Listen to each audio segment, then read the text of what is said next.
fire inside.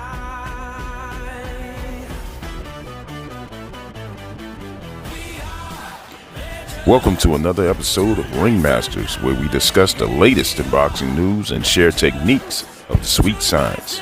Are you ready, fight fans? Let's glove up.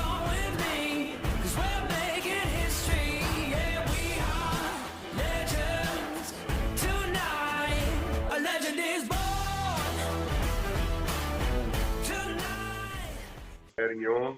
Hey, how how's you it doing, my man? going, man? How's it going? Doing great, doing great. Hey, listen. For those of you who don't know who this is Joseph Veazey, a young boxer, but he's not new. He's not new to the sport at all. He's been boxing for a while. How long have you been boxing, my man? I was in a boxing gym since I was in diapers. I've been training since I was like 5, 6 years old, to be honest. But I had 101 amateur fights. Turned pro when I was 18. That was back in 2016. Had a layoff for a few years for some injuries, but got that all worked out. And now we've had 3 fights this year, got 3 knockouts. So we're 4-0 professionally. And we're looking at fighting here in the end of October. Yeah, man. I've noticed some of your fights, man. I like your style of fighting, man. And let me go ahead and tell the other folks who you are. This is Joseph Veazey, also known as Bazooka Joe. And you don't want to know why he's Bazooka Joe, because he has those 3 knockouts, right? Yeah. That's 75% right there, man. Knockout rate. That's going to keep going up. That's great, man. That's great.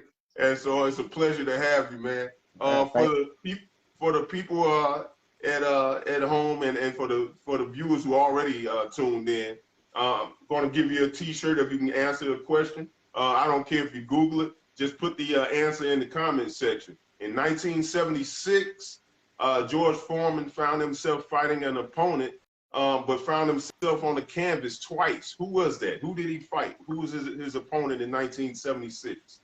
All right. So you give me a comment with the right answer, and hey, I'll send you I'll give you a Ringmaster shirt. Okay. And if you don't get the answer, then Bazooka Joe, you get the shirt on default. Okay. There we go. All right, man. So let's go ahead with the interview, man. I'll ask the question later on and see if the people at home can get it. But where are you from, man? Brooklyn, Maryland. So Baltimore, Maryland. Okay, Baltimore, Maryland, man. All right. So what got you into the fight game? Why aren't you playing basketball or something? Boxing's what I love and it's what I'm good at. But I started boxing. I guess I started in the gym literally when I was crawling. My father was, I guess, kind of becoming an assistant coach to his friend, Danny Kistner, who's my head coach now. And then he was kind of finishing the end of his little amateur career. And I guess instead of taking me to the babysitter, he took me to the boxing gym. So I grew up in the gym. The older kids are my role models. So we just went from there. Yeah. Okay. Well, what was I going to ask you? You're welterweight now, right? Super welter. We've been fighting at 154 super welter, but I'm definitely more of a welterweight. We take fights wherever we can get right now. Okay. All right. I understand that, man. How would you describe your style of fighting? And I watched a couple. I watched. I think it was a sparring match, and I think I saw a fight of yours on YouTube. So how would you describe yourself? Probably more on the counter puncher, but it's whatever it takes to get the job done. I got a good amateur career. I've been sparring with pros since I was, a young teenager. So I've been around a long time. I ain't seen maybe 2% of the abilities or different looks I'm gonna give guys. So yeah. it's all coming. But I mean, I guess first probably I like to counter guys. I like to let them come to me, let them make mistakes. Yeah, well, I noticed that you were a counter. That's exactly what I put down. Saying, man, he's a counter puncher.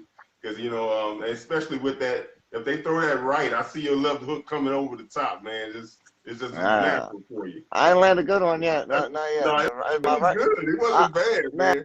And the amateurs was definitely my left hook was the shot, but I feel like the right hand's been doing better work in the pros. But we'll see what happens. Okay, we work on all. We're working on everything. Improving. Yeah. You're always improving. So yeah, cool, of course. Man. I got a long time to go. Mm-hmm. and I noticed this, like, and how you doing, Mr. Robbie? I see you. Keep watching, my man. Hey, so tell me this: your tallest opponent, because you're 5'10", am I correct? Yeah. All right. Your tallest opponent has been 6'1". All right. Okay. All right. And I think his name. What was his name? His name was Devin Fox. Now you knocked this guy out. It was like a TKO. Yeah. Someone He's says, tough. "Where is he?" Somebody's asking, "Where are you from?" He was Baltimore, from Maryland. Baltimore, Maryland. Yep. Oh, and Jadon, what's going on, man? Someone I believe you said he was. I'm sorry, he's referring to the question. Hold on. Hey, what's up, Shanika? How you doing? Jadon said Joe Frazier, but Jadon, that's not it. 1976, Joe Frazier ended up on the canvas twice, but that's not the answer. Try again, my man. All right. What's up, Sabrina? I'm sorry, man. Everybody's saying showing us love, but they're here to see you, Joe. They're here to see you. They can see my ugly mug anytime, you know. So again, all right. I was asking you about your 6'1". His name was it Fox? Yeah, So Fox. how did you handle him? I mean, he's definitely a super tough guy. I hit him with some shots. It took a while. I didn't even knock him out. It was more just accumulation, but just took my time. Really, it did take me a while. I think took me about 3 rounds to do it. So I mean, that's still, in a 4-round fight, that's the majority of the fight. But it just took my time, found my distance. It's all about distance and timing, really. So when I saw the other, I think you were sparring, you got really good footwork and you stay on the outside so much, seem like, to counter, and that's your style. I was just wondering, do you ever try to get close to the taller fighter, or you just handle them in angles? I like to get inside and work the body, to be honest with you. But my coaches really, my coaches want me to stay away and hit them with the jab. So I listen to them. Yeah, they want me to have a long career. So I agree. But hey, like I said, we do it whatever it takes to get the job done. So we're gonna do. Yeah. Well, that's cool, man. Yeah, that's cool. Now, I was going to ask you, how would you handle the brawlers? But I actually saw how you handled one of the brawlers. You fought a guy, and I want to say it's your last fight. You knocked him out. This guy's name is Leonidas. What was it? Leonidas Falkis? Did I say that right? Folks. Yep. Okay. let me tell you, just on his name alone, I would have been a little apprehensive because it's Leonidas. I think automatically, I think warrior. You know? So, but how tough was this guy for you? Because when I looked, I did a, I kind of checked him out, and he's no pushover really to me. Because he's been around for a while. If you look him up, he's on the street beefs on YouTube. He's been around for a while. Actually, my buddy Nick, he's one of my coaches, but he wasn't able to make it to that fight in particular. But he actually coached him back in the day, maybe like, I don't know, 6-7 years ago when the dude was first starting out. He was a tough fighter, good dude, definitely strong. We didn't really it was a short fight. We didn't get into it too much, but we bumped in on the inside. He was strong. I definitely didn't want him to land nothing big, but I guess I caught him on the button with the right shot early, and it ended. But I like when the guys come to me like that. That's my style. Like I said, the counterpunch kind of feeds into me. So I don't know. It's nothing. He was a good fighter, but it's nothing we ain't seen before. Man, well, you handled him pretty well. I mean, just to say, man, he looks like a tough guy, man. I'm pretty sure he was. For sure. And there's an Angie Stevens here. She says that you're very humble, and do you know Angie? I don't know if I know Angie. I'm very bad with names, to be honest.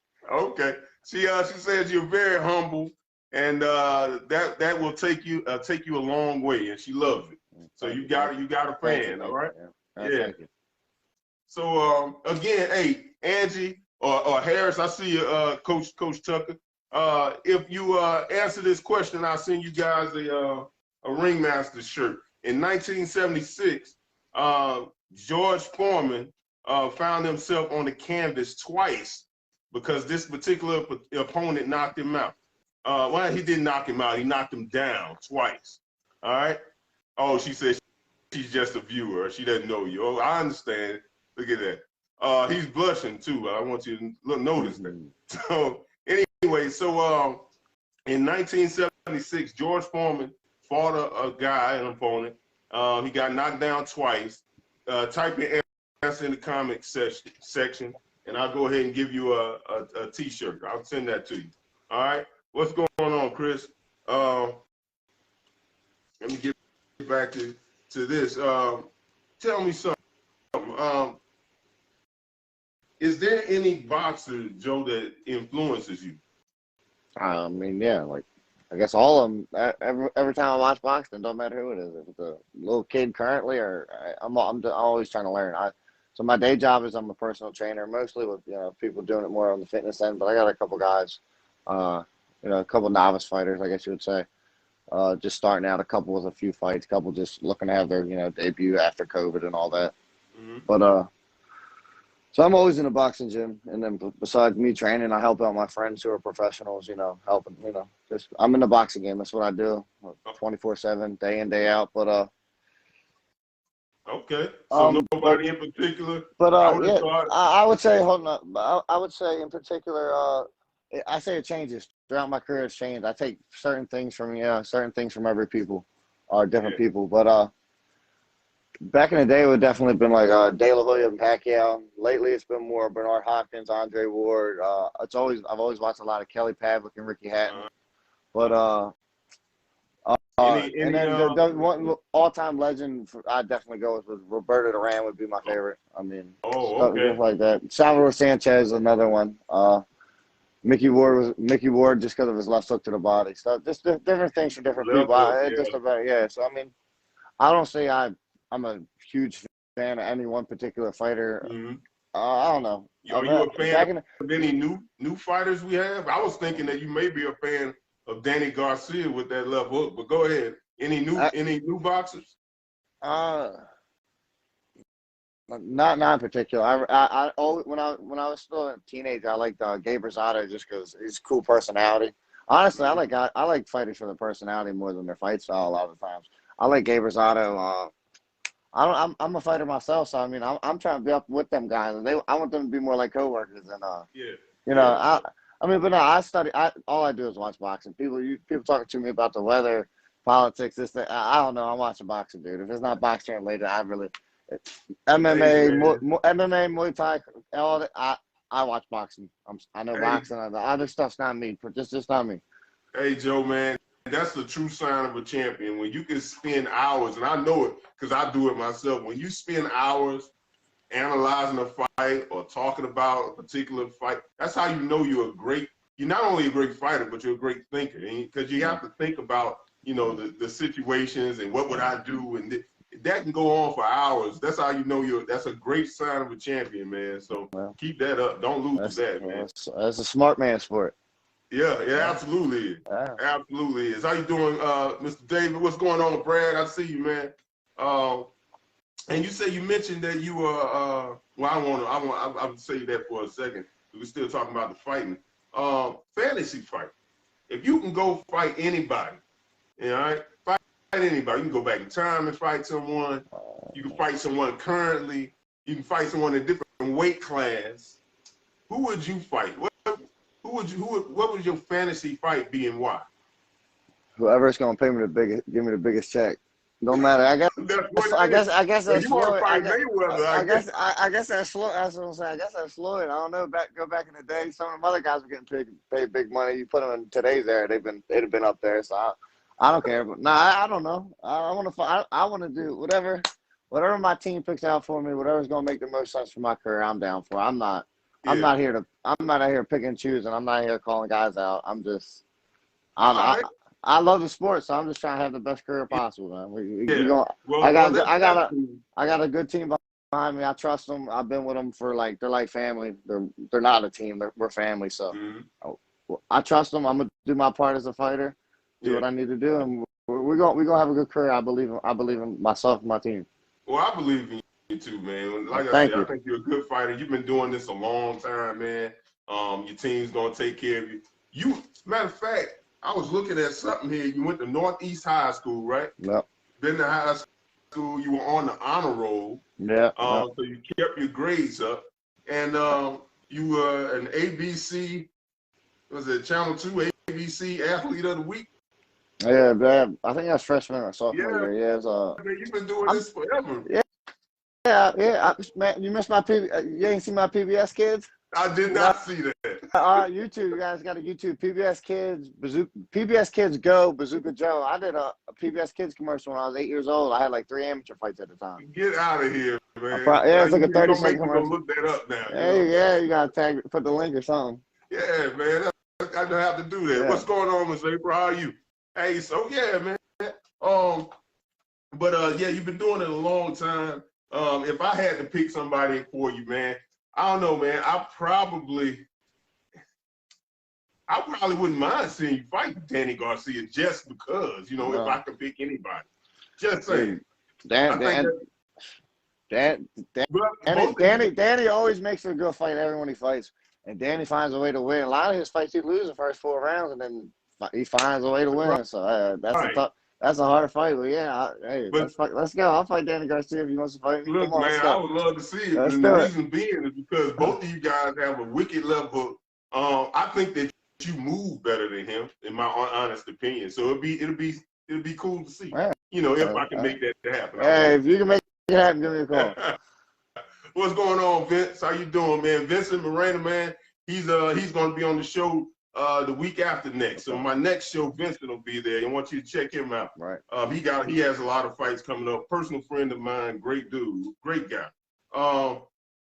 You mentioned that you were a personal trainer, right? Yeah. Tell me this now. Is it frustrating? You got to deal with a lot of non-boxers, I'm assuming. Or is it just boxing? No, majority is non-boxers. Boxers, right?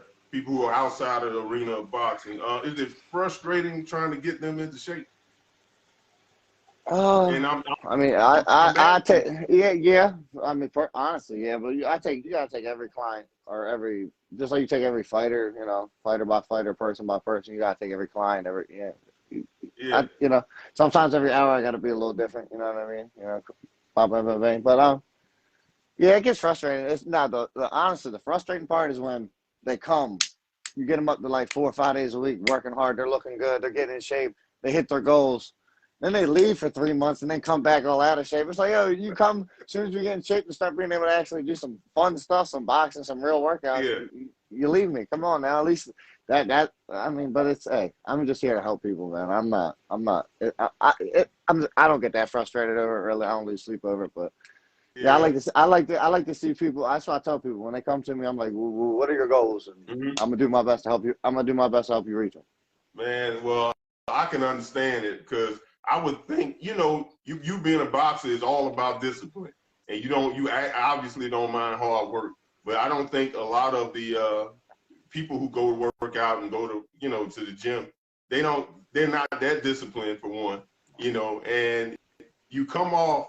I guess I guess some people are more sensitive than others. You may come off as a boxer tough or being insensitive to them. And I remember working out with somebody and they were like, I don't want to do that. They were complaining. I was like, what's wrong with you? So I can understand that, man. Yeah, you gotta take each, like I said, take every person. You gotta treat everyone, be nice to everybody, but you gotta know everybody's different. Yeah, it's exactly. You said it right. Yeah, everyone's different. Yeah. So man, let me tell you this now. My lady saw your abs and she was like, oh, he's in shape. And you made me jealous. So what I'm gonna have to do to get the Bazooka Joe abs, okay? Man, abs are made in the kitchen, man. Is that what it is? It's about what you eat. Yeah, it's about what you eat. I thought I was eating right now. I eat a lot of myself. I eat a lot of meat. I cut out so much bread, but I still eat it. But I still eat rice, so I guess I'm doing it wrong, right? Somebody's laughing at me. And don't laugh at my stomach. It's getting better. When it comes to nutrition, I'm not the expert on that, but I know everyone's body's different, man. So you got trial and error. I tell people trial and error. What do you do for nutrition? I eat Fruits, vegetables, a little bit of chicken, man. It's pretty boring when it comes to diet time. Really? Water, water, water. Yeah, it's pretty boring, honestly. Well, I mean, if that's what works, we won't know about it. So you Yeah. said fruit? Kale and spinach, man. Kale and spinach. That's what, like, you ain't listen to Popeye spinach to make you strong. All right.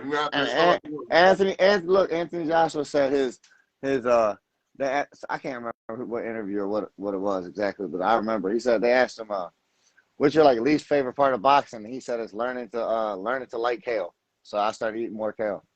Yeah. Yeah, kale and spinach. Yeah, it's what it is, man. It's nuts, fruit, it's chicken. How much of that stuff you eat in one sitting, though? Is it just like a little portion of it, or you got a bowl of it? It's all. I guess it depends how far out from the fight we are, man. Oh Depends. man, I don't got it down to a science. I take every day as it comes. all right. Well, maybe I'll try it out, man, and I'll put the I ain't gonna say Twinkies. I don't like Twinkies, but I love fruit cakes. That's my thing. Cakes, I don't know. I like chocolate chip cookies. I gotta chocolate chip cookies get me. You know, in my mind, as long as I look good up here, I'm fine. You know. Hey, long as you're happy, dude. It don't matter what other people think. Long as you feel good. Right. All right. So tell us something about yourself that no one else knows. All right. Like I had one guy here a while back. He liked the salsa dance. No one knew. His name was Carlos Jackson. What's up, Carlos? If you're watching, he said he was a salsa dancer. What about Bazooka Joe? What is something about him that no one else knows? No one else knows. Mm-hmm. And while you think about that, let me ask this question again. All right, let me think about it. In 1976, everybody, in 1976, George Foreman fought an opponent.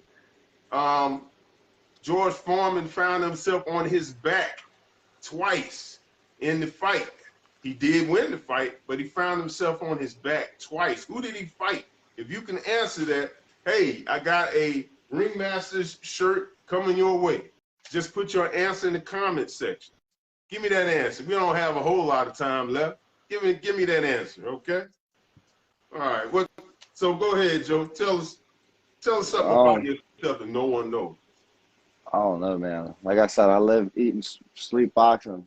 So I don't know. Maybe there's a fighter out there listening. Maybe they want to change this one. But I'll give you two. I'll give you two. Like I said, I've been with the grown men, the big boys, since I was about like 12, 13 when it comes to the sparring. 100+ amateur fights, bunch of exhibitions at 5 and 6. I've yet to have my nose broken. I've yet to been knocked out. So I've been doing pretty good. So let's see if someone wants to change that. That's something a lot of people don't know. People always think, how many times you've been knocked out? How many times you broke your nose? Well, neither for either. So let's see. I don't know, man. Like I said, I love pit bulls. So if anyone's got a pit bull, I got two. He's about to be 2 years old. He's on the other side of the door right now, probably crying for me. But I love pit bulls, so that's a good one too. That is a good one, man. So you're an animal lover, man. I can't keep them, man. The fish are dead in this house, so I can't keep pets. I love them. That's my baby. That's my baby right there. We go. He works out with me and everything. We run every day together. Not every day, but most days. And you're not scared of those? I guess. Well, maybe it's just me. I'm not a fan of the pit bull because I think they're dangerous. That's me. But hey, he's super friendly. He's very well trained. I live in the city, right? Not the best neighborhood. We going 5-mile runs. He don't need a leash. Put it that way. Really? Wow. So he ain't had a leash on since he was like 6 months old. That's great. He hadn't jumped on nobody yet, man. Jeez. Right. He's on my side. He sits when he says he don't run out in the street. He don't do nothing. I let him out the front door. He stays in the front yard. He's very obedient. That's good, man. You got a well-trained dog, man. Yeah. Okay. Well, no one's hit me up with this answer yet, man. I don't know. So I guess I don't know. You don't know it either, man. That'd be one my dad would have it like that, but I'm at my house. You should ask your dad, man. I'm sure he'll have it in 2 seconds. I know, man. I was expecting someone to Google it or something, but just in case nobody got it, I saw somebody asked earlier, was it Joe Frazier? It's not Joe Frazier. It was Ron Lyle. Ron Lyle got out of prison and became a great boxer. And he fought Ali, he fought George Foreman, and George Foreman was the creme de la creme of toughness in back in the 70s. You know, he beat he really beat Joe Frazier. However, Ron Lyle fought George Foreman, and George Foreman didn't know what he was in for. He was in for one of the toughest fights of his career. Matter of fact, Ron Lyle put George Foreman down on his back twice in the fight. And George made this, had this quote. He said, he beat me so bad, after a while, he just fainted. That's how I won the fight, you know? So anyway, the answer is Ron Lyle. Oh, wow. Bazooka Joe Veazey. Hey, I got a Ringmaster shirt coming your way. I'll get your information later. For sure, okay? yeah. There you go, man. Hey, and you have any fights? I got a bunch of merchandise actually in the works right now. I'll be sure to send you some. Go ahead and tell us about it. I saw your logo, man. You gonna show us your logo there? Oh, this one. Let me get a little closer. It's one of my personals, honestly. But I actually got it.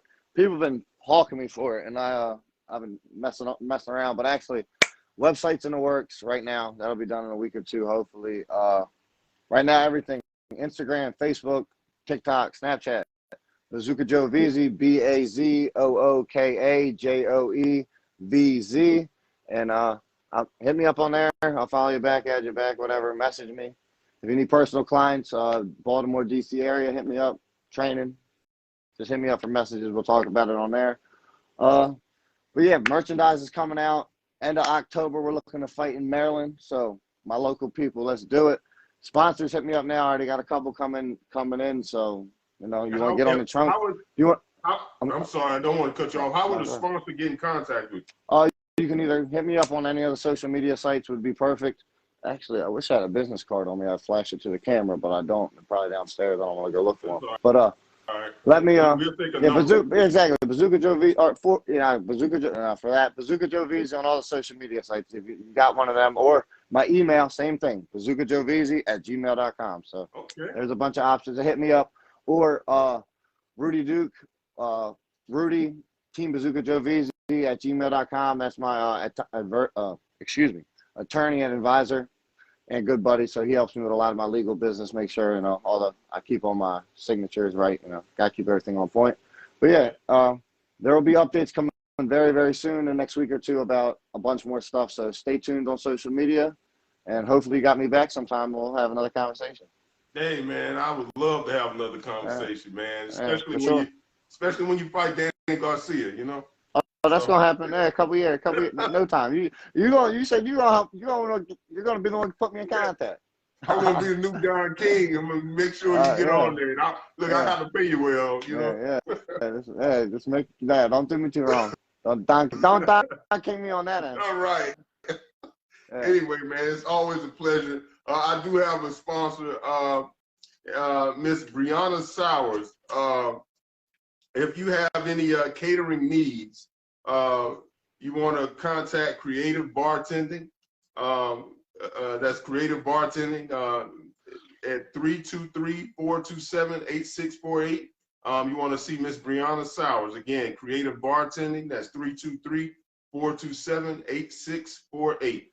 And see Miss Brianna Sowers.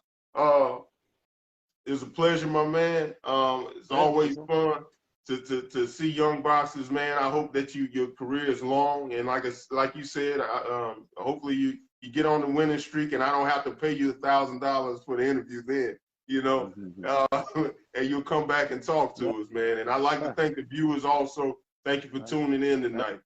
All right. Thanks for watching, guys. Thanks for having me. Yes, sir. Y'all have a good night.